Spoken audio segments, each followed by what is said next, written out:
Hey guys, I sit here surrounded by toys for a reason. Today we are talking about how to make toys most effective for you and for your dog.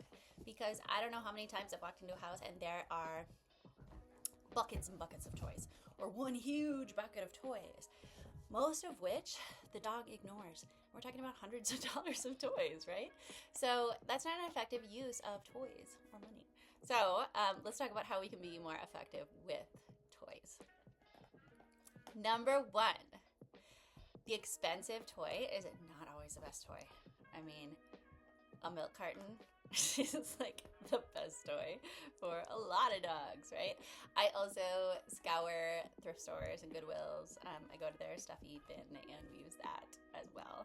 But I do buy good toys as well. You know, this was a good toy. Oh, TJ Maxx for Home Goods is a good place for affordable, newer dog toys. That's where this one came from. Once we have our toys, how can we be most effective with them so they don't just sit in a big pile in the corner or maybe in a big box in the corner? So rotating is best. We all know about how novelty sparks interest. So take your toys. Let's say you have 30 dog toys. Split them into groups of 10. Rotate those toys every couple of days. That way they stay new and interesting to your dog. So the two sets that you're not using, maybe you put them in the closet, not to be seen for a few days. And then you rotate them. So a new set comes out every couple of days, your dog gets more interested in it.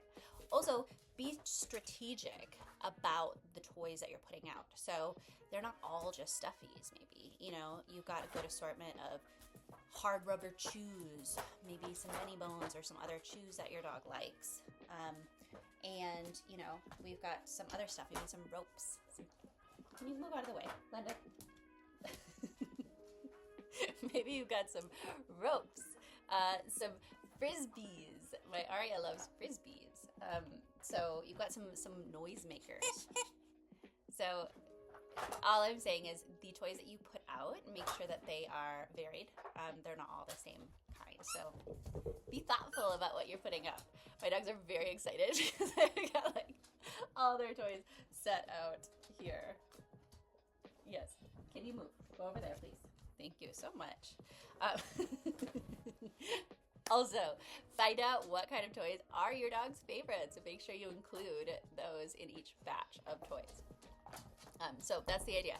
Make sure within each batch you've got stuffies, you've got noisemakers, maybe you've got some tugs or some frisbees or balls, retrieval stuff.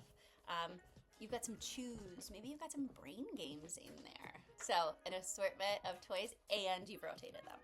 Last, very, very important tip is interact with your dog with these toys. It is not enough just to put them out. Sometimes dogs will entertain themselves with toys. That's fantastic. But you got a dog for a reason, right? To have fun with them, to play with them, to connect with them. So if you want to make a toy interesting to your dog, play with them. Show them how fun it can be, right? That's the point of tug, for example.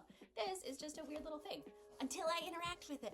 Oh, it's so fun. Oh, it's so fun. Yes, we tug. Yes, we tug. Yes, we tug. So interact with your dog with the toys in order to actually make them fun. Might seem like common sense, but you'd be surprised. Let's talk about puzzles. Puzzles are not really meant to be left out, right? This is...